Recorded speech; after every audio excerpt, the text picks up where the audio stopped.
Quem achou, diga achei. Quem não achou, diga espera um pouco.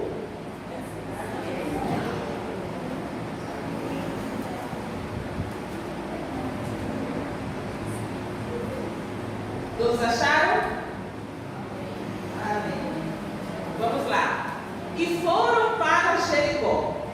Quando ele saía de Jericó, juntamente com seus discípulos e uma numerosa multidão, Bartimeu, cego mendigo, filho de Timeu, estava assentado à beira do caminho. E ouvindo que era Jesus, o Nazareno, pôs-se a clamar: Jesus, filho de Davi, tem misericórdia de mim.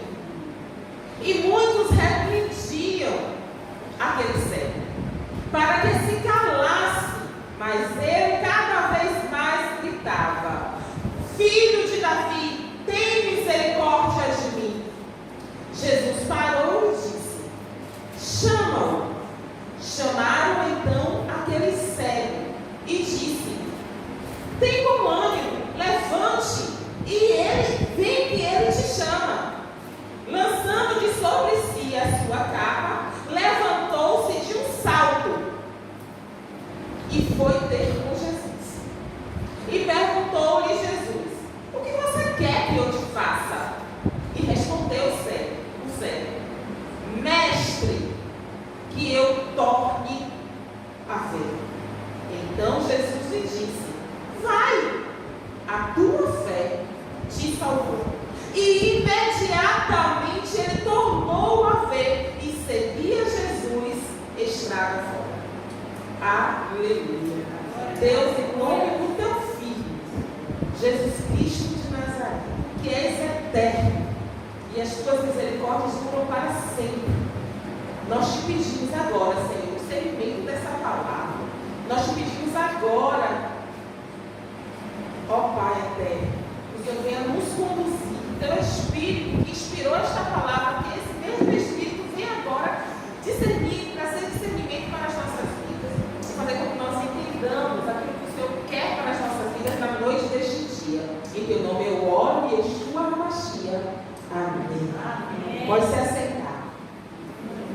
Senta todo mundo, que eu quero que você faça algo quando eu ler esse versículo. Quando você ouvir o verbo de ação, você vai fazer o que o verbo está mandando você fazer. Amém? Quando você ouvir dizer levanta-te, quando você ouvir dizer de um salto, você vai executar. Amém? Parou Jesus e disse: Chama e traze-o para cá. Tenha bom ânimo, levanta-te. Aleluia. Aleluia. E ele te chama. E lançando de sua capa sobre si, tinha um salto. Aleluia. Tinha um salto. Ele se levantou e foi ter com Jesus. Aleluia. Eu não vi não. Ele se levantou.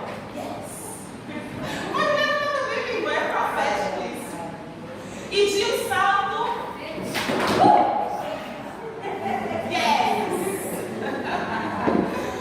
e de um salto ele foi ter com Jesus. Deus é bom, amados. Deus é muito bom. Então vamos lá. Entender de Deus o que Ele tem para as nossas vidas através desta palavra. O cego de Jericó. Aí eu quero que você vá lá rapidinho em Lucas 18. Lucas 18 a partir, que é a mesma passagem, a partir do 35. Vou ler aqui rapidamente. Aconteceu que ao se aproximar-se de Jericó, estava ali um cego assentado à beira do caminho, pedindo esmolas. E ouvindo o tropel, o que é tropel? O ruído de muita gente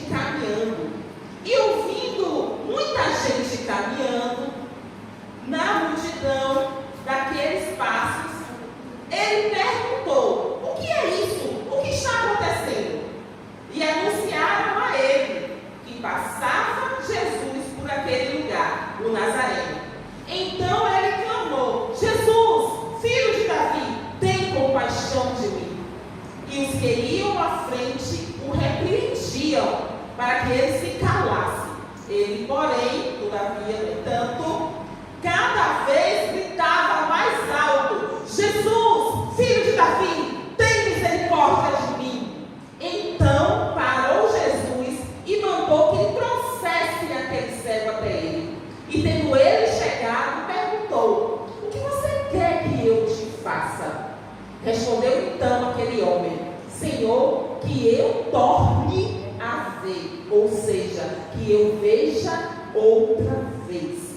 Então Jesus lhe disse: recupere-te a tua visão, a tua fé te salvou. Imediatamente tornou a ver e seguiu Jesus, glorificando ao Eterno. Também todo o povo que vendo aquilo dava glórias e louvores ao Eterno. E aí eu me peguei aqui nesses dois textos.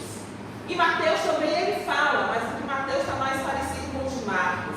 Em outras traduções também não falam que ele tornou a ver, ou que ele pediu para tornar a ver. Dei uma olhadinha em algumas bíblias lá de casa e estava dividido. Algumas diziam que tornou a ver e outras diziam veja, né? E ele viu. Enfim, abriu-se os olhos.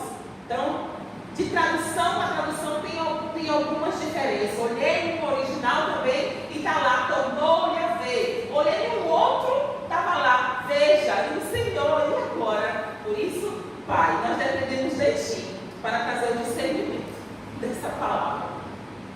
E com uma tradução ou outra tradução, Deus vai falar comigo e com você. Ele abrindo novamente ou abrindo pela primeira vez a visão daquele cego, Deus vai falar comigo e com você. Das duas formas, Ele vai falar. Das duas versões, Ele vai falar. Porque se ele ficou cego de nascença, como foi lá em Jerusalém, quando ele curou, estava específico. Estava especificado. Ele era cego de nascença. Então ali a gente entende imediatamente que aquele rapaz nasceu cego. Aqui não diz assim que era cego de nascença. E aí, curiosa como somos, né, eu fui dar uma olhada, fui pesquisar, porque em outra versão aqui, nessa versão que nós lemos de Marcos, diz assim: ele era Bartimeu, filho de Timeu. Ou seja, esse homem tinha família, e a família dele tinha um nome. Porque quando é mencionado o nome do pai, é porque aquele homem não era um homem qualquer. Ele era um homem que tinha um padrão de vida, ele era um homem reconhecido, ele era uma pessoa reconhecida naquele lugar. E aqui diz assim: Bartimeu, cego mendigo, filho de Timeu. Puxa, e aí aqui eu me peguei. Por que mencionou? Por que no outro não mencionou? E aí fui cavando e fui pesquisando e eu me encontrei. Porque as informações sobre Timeu. Quem era esse Timeu? Quem era o pai de Bartimeu? Porque ele foi mencionado pelo evangelista Marcos. Porque ele foi mencionado pelo evangelista Mateus. Por que ele foi mencionado? Para chamar a atenção para alguma coisa. E eu entendi isso na hora que eu estava lendo. E eu disse assim: bom, peraí, então vamos lá. As informações sobre Bartimeu não encontramos em nenhum dos outros evangelhos. Podemos obtê-las com histórias. E aí você vai entender o porquê. Timeu era pai do cego Bartimeu, que foi curado por Jesus e o pai dele foi um general que servia a Israel na unidade militar de Betel. E que, se aposentando do serviço militar, tornou-se um cidadão bem-sucedido na religião. Aí começou a vir essa interrogação. Se lá vai eu ler. Um forte comerciante. Outra interrogação. O filho está pedindo de novo.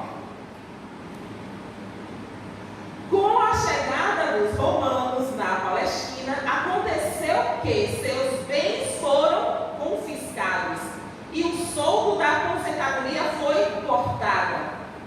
Aí você começa a entender. De cidadão bem-sucedido, tornou-se a um revoltoso. Pela formação militar que possuía, liderou vários movimentos revoltosos na época contra os romanos e propunha também desestabilizar o governo romano na região. O que esse homem foi fazer? Mexer em casa de Mário, porque os romanos não eram fáceis. O contingente militar romano na região não identifica como uma pessoa perigosa. Identificou ele como uma pessoa perigosa, romano. Em resumo, Timeu foi perseguido, preso, morto, crucificado por causa da organização de revoltas na região.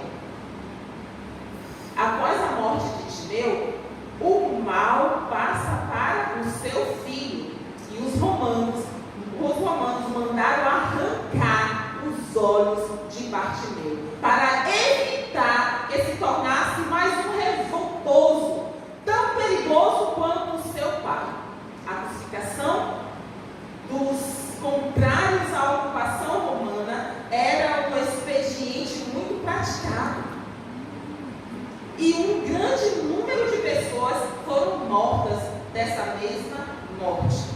Como também era comum eliminar os filhos destes homens para torná-los deficientes, para que eles não consigam seguir o exemplo dos seus pais.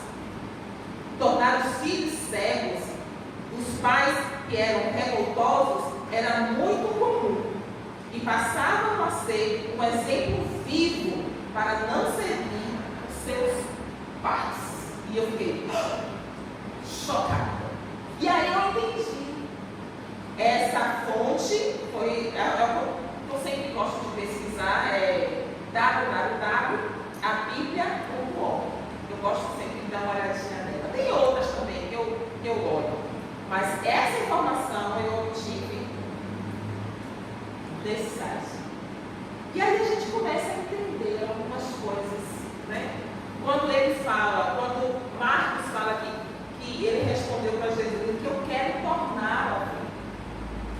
Outra coisa que eu identifiquei aqui foi, por que ele chamou, ele gritou, Jesus, filho de Davi, tem misericórdia de mim. Ele reconheceu, e mais na frente ele diz, mestre, eu quero torná-lo a ver. Por que esses dois reconhecimentos? Primeiro, Jesus, filho de Davi. Isaías já tinha falado, os profetas já haviam anunciado que o Messias vinha da linhagem de Davi. E ele então era um garoto estudado, ele então era um garoto que conhecia, tinha conhecimento. Ele era de uma família boa, bem estabilizada, ele estudava, ele estava naquela condição, mas ele não fazia parte daquela situação. Aí, em outro momento, ele vai e diz, mestre, quando Jesus pergunta, o que você quer que eu te faça?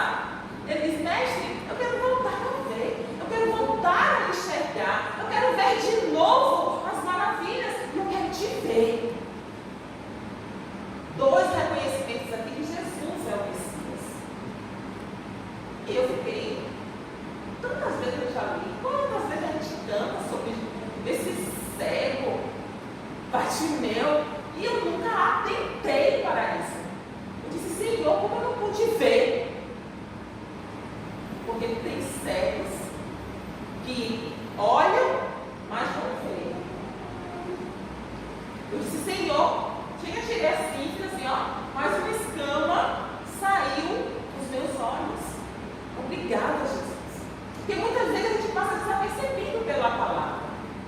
Mas aí o Senhor disse assim, filha, é porque foi para agora. A minha palavra era uma palavra que ela se revela, e ela se revela no momento que eu quero. E tem coisas que estão escondidas aqui, como diz nosso bispo, nas filigramas, a gente não vê, porque não é a hora de ver. O Senhor separou essa palavra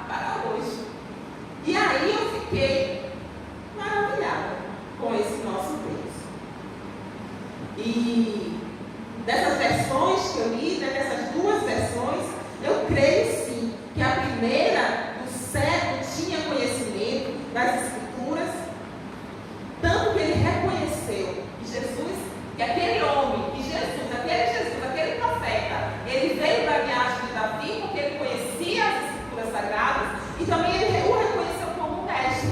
E na segunda, porque ele, se ele na segunda, né, alternativa, talvez, se ele fosse cego de nascença, né, o Senhor estava trazendo ali a luz da palavra, o conhecimento naquele momento. E pelo que você vê, pelo que a gente olha aqui, ele fez, a atitude dele foi clamar quando ele soube que era Jesus que estava passando. Outra coisa que eu percebi é, a Bíblia diz assim, o cego estava na beira do caminho, mas aquela cidade era uma cidade de comércio, então não tinha só um pedinte aqui, porque ali ele perguntou a alguém, o que está acontecendo? Quem está passando? Porque eu ouço pisadas. E aí outra pessoa respondeu para ele, não sei se era outro cego, se era outro mendigo, não sei se era um dos que estavam passando na multidão, mas houve uma resposta. Ou seja, nós nem sempre estamos sozinhos nas nossas dificuldades. Sempre tem alguém do nosso lado. Sempre tem alguém para escrever alguma coisa e mudar lá na sua parede. Sempre tem alguém para te dar a mão na hora que você está causticando assim, sabe? Cai e levanta. Sempre tem alguém para mandar uma palavra. Sempre tem alguém para mandar uma mensagem para saber como é que você está nesse dia, né? Sempre tem alguém contigo. Você não está sozinho nessa. Eu repito, você não está sozinho nessa. Você sempre vai ter alguém do seu lado para te dar um apoio, para te levantar, para te sustentar. Você sempre, sempre. E se você olhar e não perceber ninguém, o próprio Deus, o Eterno, está do teu lado. Porque ele disse, eis que estarei contigo todos os dias das suas vidas. Amém? Amém. Então, ele clamou. Ele clamou. E aqui eu entendo que nós não devemos parar nem cessar de clamar. Nós precisamos clamar a tempo e a fora de tempo. Ah, mas Deus não é surdo, eu sei. A Bíblia diz que ele se inclina para ouvir o meu e o seu clamor. Então não deixe de clamar. Está cansado de clamar porque não houve resposta? Continue clamando. Ele teve resposta. Mandaram ele se calar. Cale-se. Cala a boca. Ora, ele não estava atrapalhando ninguém não, porque tinha uma multidão ali e todos estavam falando ou perguntando algo ou para alguém alguma coisa. Ou seja, aquele grito daquele homem não ia ser relevante no meio de uma multidão. Mas eles pediam para ele calar a boca, mas eles gritavam mais alto. Porque diz que ele cada vez gritava mais alto. Existem gritos, meu irmão e minha irmã, que você não vai falar, não vai sair daqui, ninguém vai ouvir, mas o mestre ouve. Existem gritos que saem do mais profundo da sua alma. Existem clamores que só você, com gemidos inexprimíveis, junto com o Espírito Santo, vai gritar dentro de você e vai sair do seu espírito. E o Eterno vai ouvir. Aleluia. Só o Eterno vai te ouvir.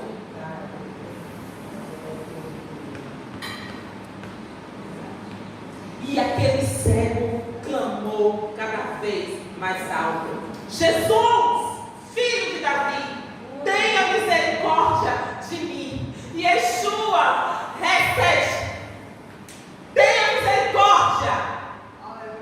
Eita, glória a Deus.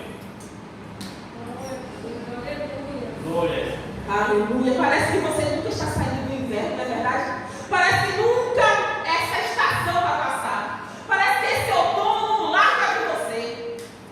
O inverno frio, solidão. O outono seco, as folhas caem, você fica estranha. Você fica estranho. Essa estação nunca muda. Você nunca chega da primavera. Você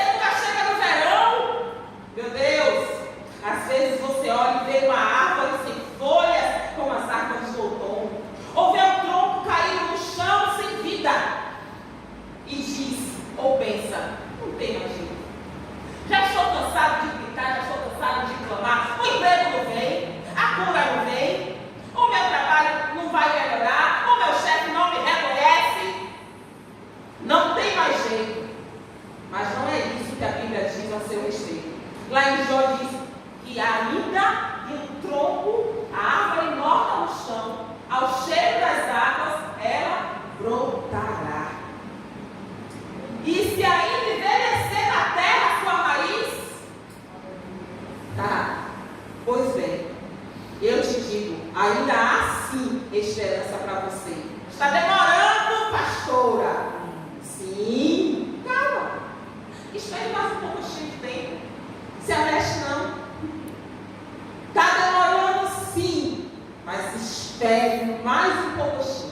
Eu sei que o inverno é frio e a solidão reina. O outono é doloroso, mas eu te digo, está escrito, ao cheiro das águas brotará um rebento, uma folha nova, um ramo novo, uma nova esperança, um novo jeito, uma nova estratégia que o Senhor vai trazer para você. Um novo nome Ele vai te trocar, o seu nome de X para Israel. Esse é o nosso Pai, o Eterno. Ainda tem vida aí. Há uma promessa de Deus para a minha vida e para a sua vida. Há esperança para você, ainda há esperança para você, sim. Ah, mas é aquela situação. Ainda há esperança, porque se para a morte, que aos olhos humanos não tem jeito, tem jeito. Porque a morte veio, buscou Jesus, e Jesus foi lá e disse: me dê aqui a chave, que agora até a morte eu que tomo conta.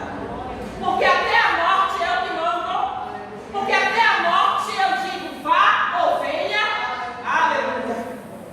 Ele tem a chave do inferno e tem a chave da morte. Ainda há esperança para você. Ainda há esperança. Você pode olhar para você e dizer isso? Mas diga com fé, viu, irmão? Diga com esperança. Aleluia. Ó, esse negócio tá show. Tá show.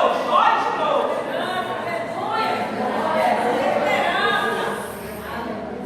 Você está esperando o quê? Diga assim para ele. Você está esperando o quê? Está clamando? Clame mais. Ainda há esperança para você. Amém. Amém. Aleluia. Vai se cumprir. Ainda tem vida aí. Ainda tem vida aí. Não sei o que mais. Não sei você não, mas eu sei que tem vida aí. Aleluia. Sabe por quê? Porque é o fogo de Deus que está dentro de você. Ele diz assim na palavra: do seu interior fluirão rios. De quê? De água viva. Então ainda tem vida aí. Diga aí para ele: tem vida aí, meu irmão. Se aveste não, tem vida aí. Aleluia. Ainda tem vida aí. Vai se cumprir. Eu creio. Existe um tempo determinado por Deus para todas as coisas. Está escrito. Está escrito e eu creio. Eu sei que é difícil esperar. Como é difícil? Ai, ai, eu me diga. Talvez a sua espera dure 1 ano, 2 anos, 3 anos, 17 anos, como eu esperei algo. Clame. Vá e veja. Chegue lá e profetize. Amém. Não tem jeito não, não diga, não libere uma palavra negativa para algo que o Senhor ainda não deu veredito. Ele é o juiz. A última palavra a seu respeito vem dele. A sentença vem dele. A resposta vem dele. Então não diga, não verbalize. Se é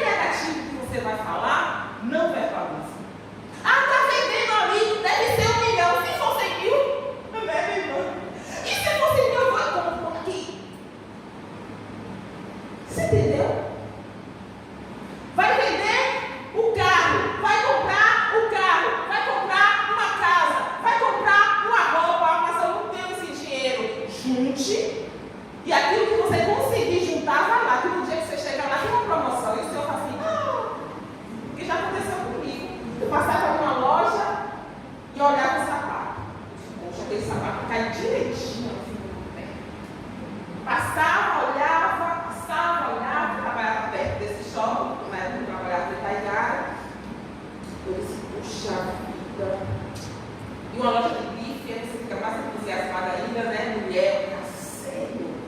Você não quer ir na de santinho, mas se você for. É verdade ou não é? É verdade. Você vai olhar o mesmo sapato da de santinho na loja de grife, mas você quer outra loja. Vai sair com a sacola. Se identificou aí, né? Glória a Deus. E aí, quando eu fui, juntei o dinheiro, mas não dava ainda. Aí, nesses dias eu passando, eu digo, ops, fiz cara de preço ali. Fizeram uma promoção, porque só tem uma moderação de um número que tem 38, eu disse, tá o meu. E peguei o meu sapato e levei para casa. Porque Deus é assim que Ele faz. Então, não dê número, não dê valor, não dê veredito, não dê sentença. Se for negativo, não abra nem a sua boca. Não abra a sua boca, porque a última resposta ao seu respeito, a respeito da situação que você está vivendo, ou do seu filho que está nas drogas, ou do seu esposo que está na bebida, ou do seu parente, não sei, seja lá o que for, a última resposta vem de Deus para a sua vida e para a vida dessa situação. Vá e veja, vá e declare. Se é sonho de Deus, não vai ser frustrado, vai se cumprir, vai ser realizado. Se é sonho de Deus, minha irmã, vai se cumprir. Se não for, não vai. Não vai. Sabe por quê? Porque a arma ela pode até ser forjada, mas ela não vai prosperar porque você está cheio. Amém, irmã? Amém. E é assim que eu creio. Não diga, eu não vou conseguir. Creia, sem duvidar. Lembra de Abraão? Ele não duvidou. Quando Deus disse, olhe para as estrelas, olhe para as areias, olhe para isso. Ele crendo sem duvidar. Permaneceu firme. Está lá, Romanos 4, do 18 a 20. Não vou ler para ganhar tempo, mas você vai ler quando chegar em casa e tomar posse dessa palavra. Romanos 4, de 18 a 20. Espere em Deus. Clame. Clame. Clame, igreja. Sabe que tem horas que você parece que está sendo sabotado? Boicotado? Sabe a resistência passiva? Sabe como é isso? Pois bem, às vezes eu tenho essa impressão. Você não? Comigo sim. Aí eu tenho a impressão que estou sendo sabotada de alguma forma. E está vindo alguma resistência ao meu encontro. Não sei, é uma impressão que me vem. Mas eu digo, não desista das promessas do Senhor. Elas vão se cumprir. E é isso que eu tenho dito. Amém. Eu olho para a situação, mesmo eu vendo resistência, não vou desistir, porque é promessa e eu vou ficar aqui, eu vou permanecer firme, inabalável, em nome de Jesus. Amém? Amém. Se for promessa do Senhor, elas vão se cumprir. A palavra de vida, a Zoe, já está em você. Eu esperei tanto tempo por uma situação a ser resolvida, mas hoje eu posso ler e contemplar os operários. Aleluia! Creia, o Senhor é aquele que abre a madre, é aquele que faz estéril mãe de filhos, é aquele que faz um homem solitário habitar em família. Ele tira do monturo o mendigo e faz se assentar junto com os príncipes. Esse é o meu Pai, esse é o Eterno, esse é o seu Pai, esse é o seu Deus. E faz o solitário habitar em família. Faz aquele que clama no caminho ser ouvido. Aquele cego Bartimeu, ele clamou. Em meio a tantas vozes, Deus ouviu, Jesus ouviu o clamor dele. Porque Jesus ouviu assim, ó, alguém me chamou. Não chamou de Jesus, não. Chamou assim, filho de Davi. Jesus sabia quem ele era. Ele sabia de onde ele veio e para onde ele estava. E ele reconheceu aquele som. Como tem sido o seu clamor? O Senhor tem reconhecido o seu clamor? Porque o Senhor reconheceu o clamor daquele homem. Todos estavam clamando ali. Quantos mendigos tinham ali? Quantos cegos tinham ali? Em outra versão, tem também 2 cegos. Tem assim, em outra versão, não sei se é a sua. Tem assim, 2 cegos no caminho. Jesus, filho de Davi, tem misericórdia de nós. Tinha muita gente clamando ali. Mas só um clamou, Jesus, filho de Davi, tenha misericórdia de mim. E Jesus reconheceu o clamor daquele homem. Jesus tinha reconhecido o seu clamor? Jesus tem reconhecido o seu clamor?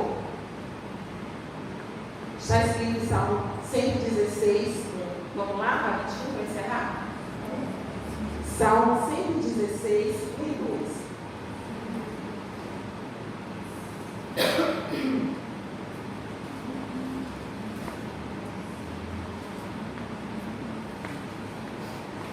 Diz assim a palavra do Senhor: amo o Senhor, porque Ele ouve a minha voz e as minhas súplicas, porque Ele inclinou para mim os seus ouvidos.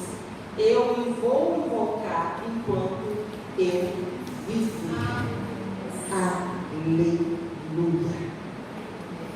Você tem organizado o seu clamor?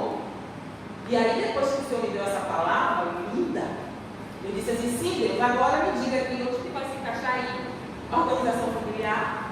Ele disse: você tem organizado o seu clamor? Aí eu, porque esse homem ele organizou o clamor. Ele não clamou de qualquer jeito. Clama, Jesus, me cura, não sei o que lá, Jesus, me deixa aqui. Não, ele foi específico, ele foi cirúrgico.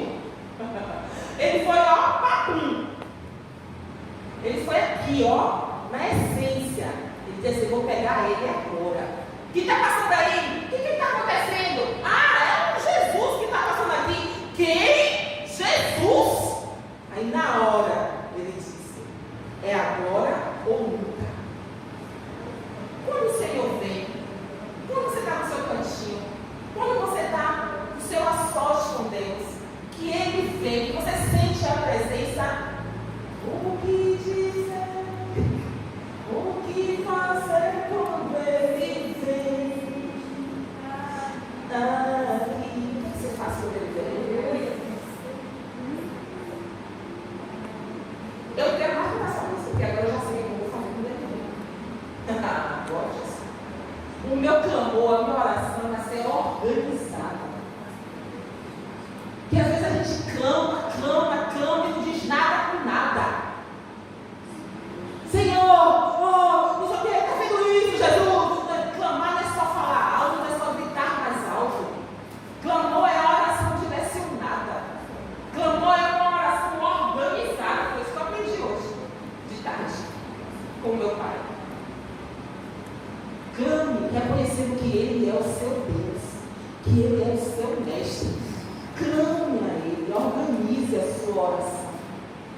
Quando você for ter o seu a sós com Deus, se prostre lá, fique lá, nem que seja para ouvir o silêncio da voz dele, como dizia a minha pastora Luciana. Mas fique quietinho lá, e quando você sentir a presença, Ele vai dizer assim: o que você quer que eu te faça, Celinha? O que você quer que eu te faça, Edmundo? O que você quer que eu te faça, Fidel? O que você quer que eu te faça, Ana Cristina? O que você quer que eu te faça? Diga seu nome.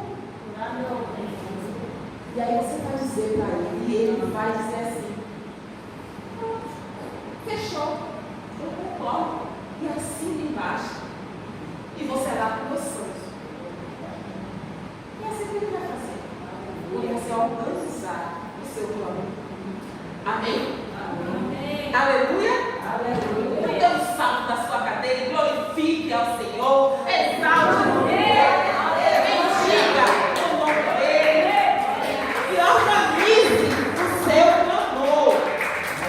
Porque ele não é para que vida, ele não é para que vida. Ele faz. Ele quer que você clame. É só isso. Mas reconheça que só Ele pode fazer. Reconheça que só Ele pode. É da família, vai lá e clama. É no trabalho, vai lá e clama. Organize o seu clamor. Reconheça o seu mestre. Ele pode fazer. Vem, meu irmão, em 2 minutos. Vem. Eu sei que é difícil, mas eu creio que você vai perceber. Vem, amigo. Ó, já que já passou o livro. Tem testemunho também, Diga. Venha pra cá que tá frio aqui. Pode vir.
da vida para mim. E quando eu pensava, eu dizia, olha, Deus quando ama seu filho, ele move terra e mar. E para trazer à tona as necessidades de cada um. Hoje eu estou aqui para contar um testemunho que eu agradeço a Deus, mas recebi das mãos dele que é feito pela justiça. Mas com um sentimento que não era assim.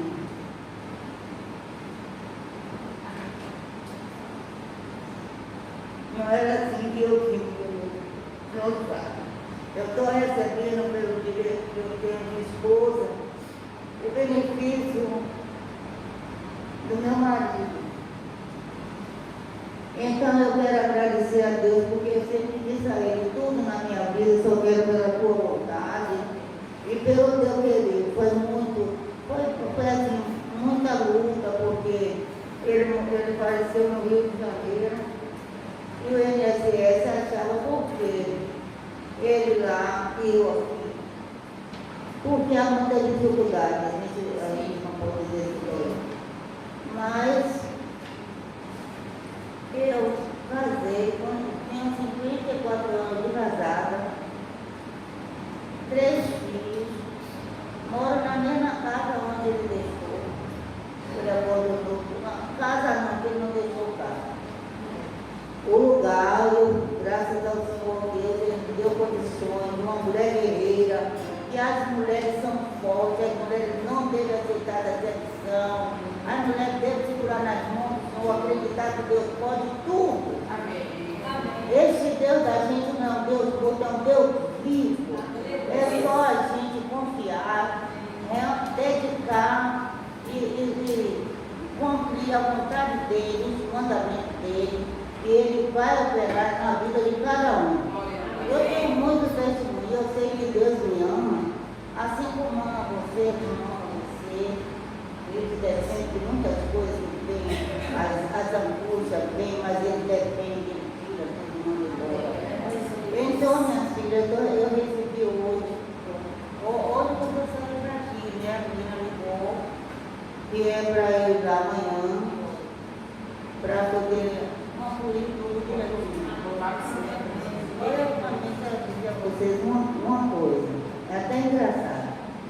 Domingo passado eu fui para a casa do Senhor lá de Caigara.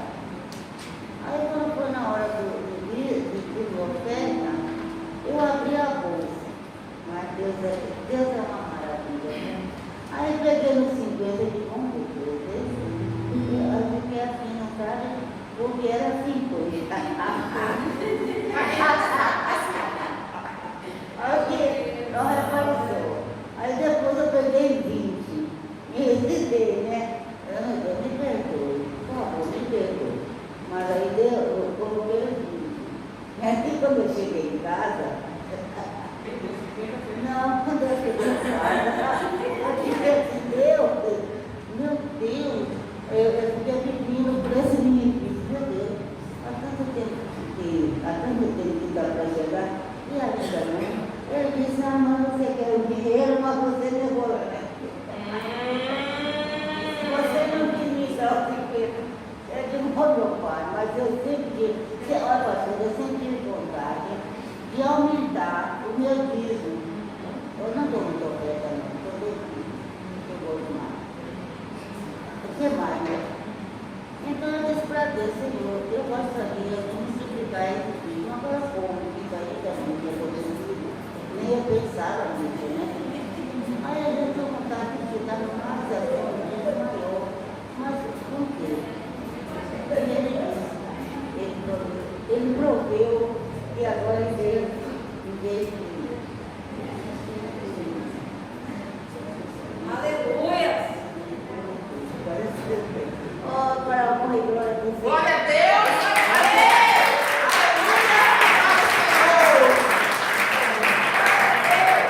Aleluia!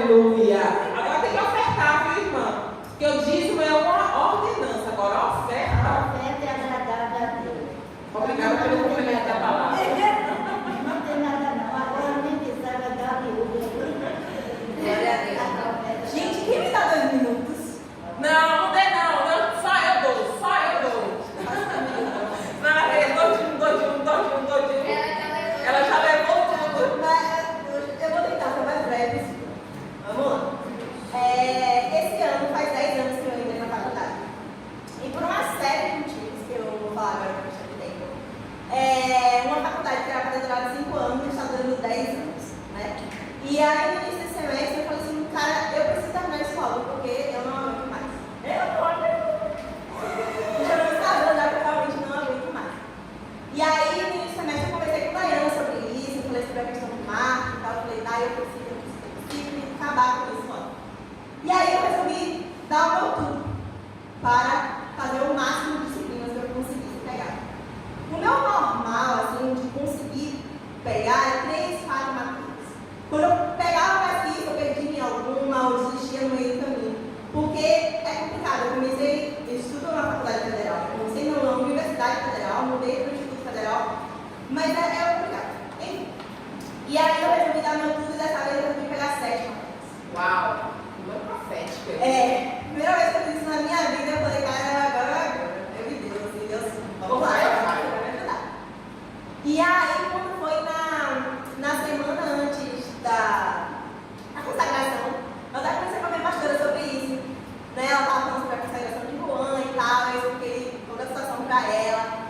E ela não sabia, mas a semana da consagração até o final era a minha última semana do semestre.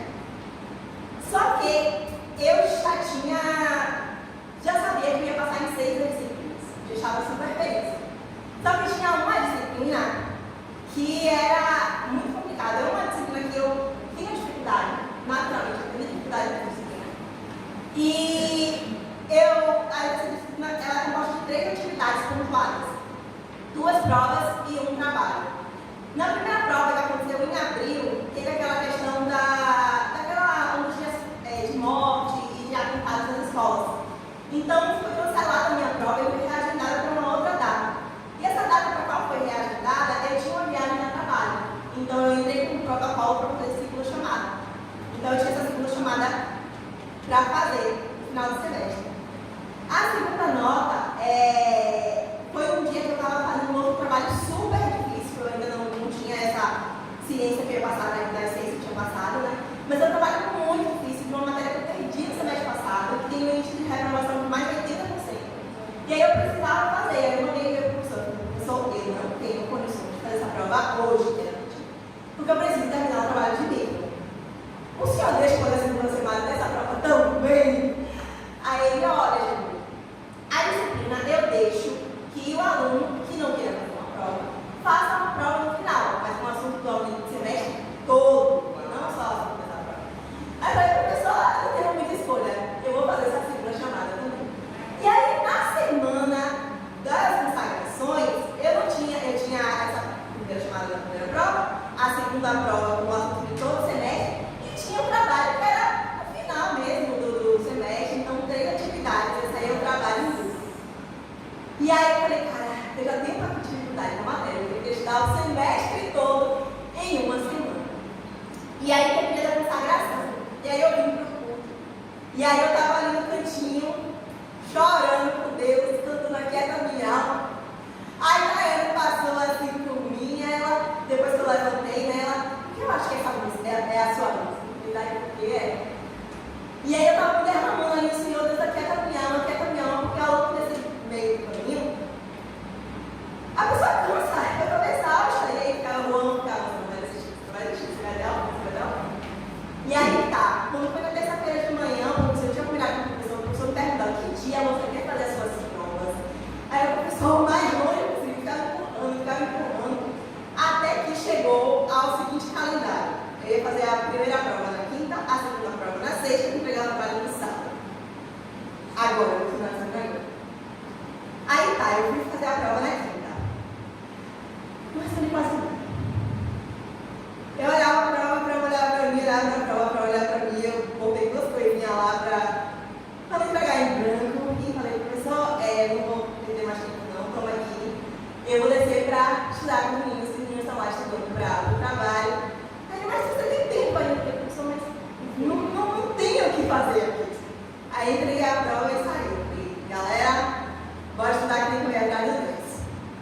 E aí, na sexta-feira de manhã, eu estava trabalhando em home office, e aí eu organizei algumas coisas com os colegas do trabalho, para poder terminar o demanda naquele dia e conseguir ter mais tempo para estudar, mesmo tempo para trabalhar, pode entender. Mas aí, eu fui para a faculdade, porque a prova para fazer. E aí começamos a responder a prova e tal, algumas coisas eu não sabia, enrolava, até uma hora que eu falei assim, professor, eu não sei essa parte, mas eu sei que depois dessa parte vai chegar em outra parte, então eu vou continuar fingindo que é esse valor, eu expliquei tudo isso na prova. E aí eu continuei, eu estou demorando, né? Tá acabando. Aí eu fiz, aí o professor tocou no meu ombro e falou assim, era pra você ter feito isso ontem. Aí eu, o quê? Aí ele, esse muito a prova, porque você não respondeu. Aí o professor começou a acelerar, né? Professor, eu tô tentando, me esforçando. E aí, beleza, fiz a prova, entreguei e fui pra casa. Descansei no sábado de manhã, antes das 6 da manhã, para poder fazer o trabalho, que era em dupla. Eu tinha adiantado uma parte, eu ia continuar, porque eu precisava trabalhar. E aí eu falei, olha, não vou, eu disse que já tinha a treina colocada no sistema, eu falei, não vou olhar. Não vou olhar, porque senão eu posso desanimar e eu não quero desanimar. E aí, tem dois sistemas na faculdade.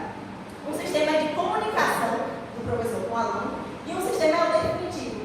E aí, o sistema, eu sabia que o professor estava colocando as notas no sistema de comunicação. E aí, para saber só fechar as outras disciplinas, para olhar no sistema definitivo, como é que eu tenho as outras disciplinas. Porque eu sabia que eu gostava, eu não sabia nome. Aí eu olhei lá e, tipo, num impulso, eu cliquei na disciplina do professor. E quando eu olhei lá, tinha isso aqui. A nota 1 eu tirei quanto? 10. Não! Tem uma vírgula. Desculpa. Eu vi lá um negócio verde aí. Zero, mas tem uma vírgula no meio. Tá. Um ponto. E tinha a segunda nota, que era quanto? 3,8. Somando, tá? 4,8. Pronto. Eu vi um 1 e um 0, gente. Ela achou, não, ela mas eu tinha tirado 4,8 nas duas primeiras notas. A última nota valia 10. Mas na soma, dividido por 3, eu tinha que ficar com 5. Enfim, no final das contas, nem se eu tirasse 10 na última prova, eu iria passar. Nem se eu tirasse 10 no trabalho, eu iria passar. E aí eu falei, rapaz, eu desisti, não, estou aqui, vou lutar pelo 10 desse trabalho. E aí vai ficar faltando um pouco. Ponto. Vou correr atrás e falar, mandar e-mail para o professor e falar, professor, me aproxima ele. Jesus, porque Davi tem que Você ser gosta de mim? E aí você adianta não fazer o trabalho. Quanto mais eu faço o trabalho, eu falo, rapaz, esse 10 aqui, acho que não vai sair não, porque era um trabalho muito difícil. E aí quando deu 7h30 da noite, eu entreguei o trabalho. Falei, 10 eu sei que eu não tinha. Mas se for 9 alguma coisa, eu tive que ficar faltando assim, menos de um ponto ou quase um ponto, eu mando mensagem para o professor na cara e pá. Aí tá bom. Foi mentir pra completar. Vai tá, eu sei que eu ia chegar. Aí tá, né? Fui dormir no sábado de noite, o Juan chegou lá chegou do Atos, lá em casa, eu fui pro Atos, tava estudando. Aí no domingo de manhã, a gente se arrumou para ir para um feijão de uma confraternização que teve passar na faculdade. E aí a gente pegou a roupa da gente para poder ir de noite pro culto, domingo agora. E aí a gente foi pro feijão, do feijão a gente foi buscar uma tia de Juan no aeroporto, que estava chegando em São Paulo, e fomos para Paris, levar ela na casa da avó de Juan. Chegando lá em Paris, eu senti dor no quadril, dor, muita dor, que meu semblante caía, era pesado, aí muita dor. E aí eu falei, poxa, mas eu queria ir pro culto, porque tem muito do tempo que eu estava no culto. E eu vou viajar nas próximas semanas, não vou poder ir pro culto, eu estou viajando. Eu quero muito ir pro culto, aí quando você vai pro culto assim, eu falei, eu quero ir pro culto, quero ir pro culto. Ele falou assim, não, na quarta-feira a gente vai. Eu falei, na quarta-feira a gente vai, então. Então, tendo aula. Aí nisso, fui pra casa, fiz alguns alongamentos e fui deitar. Uma pia enorme de prato. Eu falei, cara, eu não vou nem encarar isso, porque eu vou morta, eu vou deitar. Nisso eu vi uma mensagem no WhatsApp do meu colega de trabalho, né, dizendo que a gente tinha tirado 7,3. Eu olhei. Mais 13,8, mais 7,3. Cara, vai ficar muito distante. Eu não vou ter essa cara de pau aqui, pessoal. E aí eu fui deitar para dormir. Só que esse na hora que eu deitei para dormir, eu falei assim, a curiosidade, eu falei assim, vou olhar no sistema.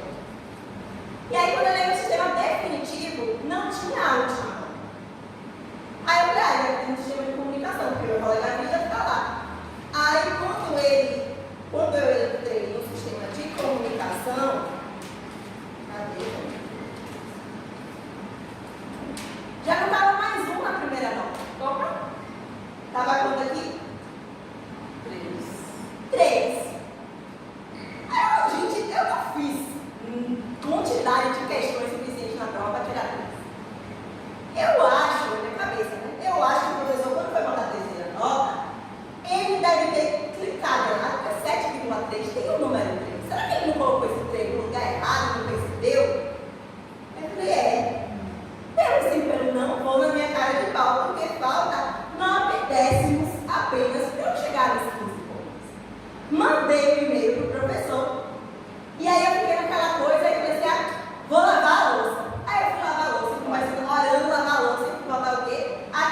tinha ficado com 4 na cor. Aí eu falei, Deus, o milagre está com o Senhor.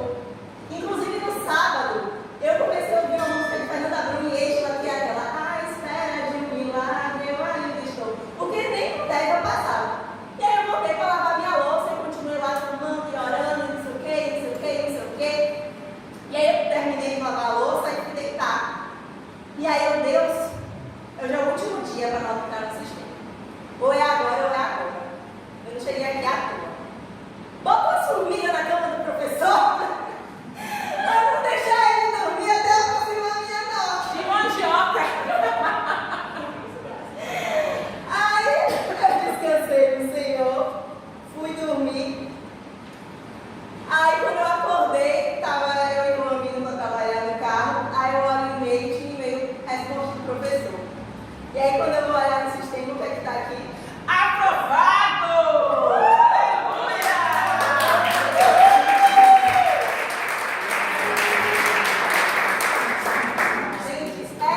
Gente, estava no sistema reprovado, mudou para aprovado. Eu fiquei, meu Deus, a gente não pode acreditar nem nos relatórios contrários que o mundo dá pra gente, sabe?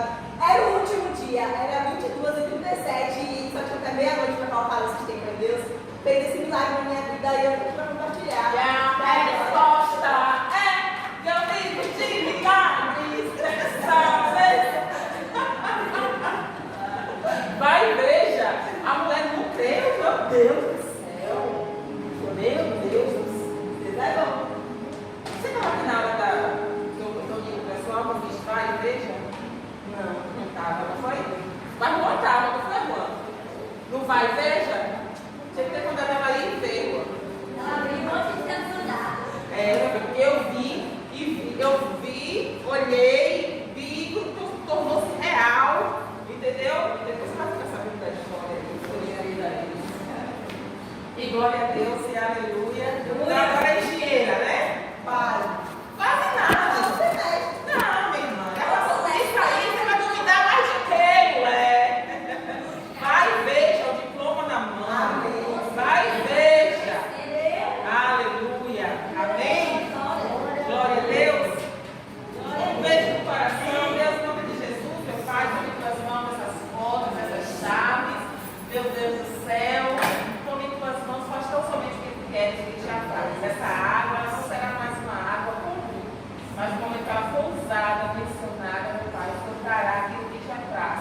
Em nome de Jesus, vai ser águas que limpam, águas que curam, em nome de Jesus, águas que libertam, para glorificar o teu nome, Jesus. Porque tudo que nós fazemos aqui é para glorificar o teu nome. Quer comamos, quer bebamos, façamos tudo para a exaltação do teu santo nome. Nós entregamos a ti, Jesus, nosso restinho de semana. Obrigada pela palavra ministrada. Obrigada pelos testemunhos, Senhor. Nos ensina, Paizinho amado, a cada dia a ofertar, dizimar a sua casa, a primiciar, Pai, a testemunhar de coisas lindas que o Senhor tem feito, mas que tudo seja para glorificar e exaltar o teu nome, Jesus. Porque a graça de nosso Senhor Jesus Cristo e o amor de Deus e as consolações do doce, amado Espírito Santo estejam com todos vocês, em nome de Jesus. Amém. Domingo de manhã estamos com a EBD, a estrutura da Bíblia, não falte, tem sido uma bênção. Domingo de manhã domingo passado foi uma feijoada assim, bem batidinha, que eu dou trabalho para você comer. E domingo que vem vai ter mais. Ó Deus, nós somos um só em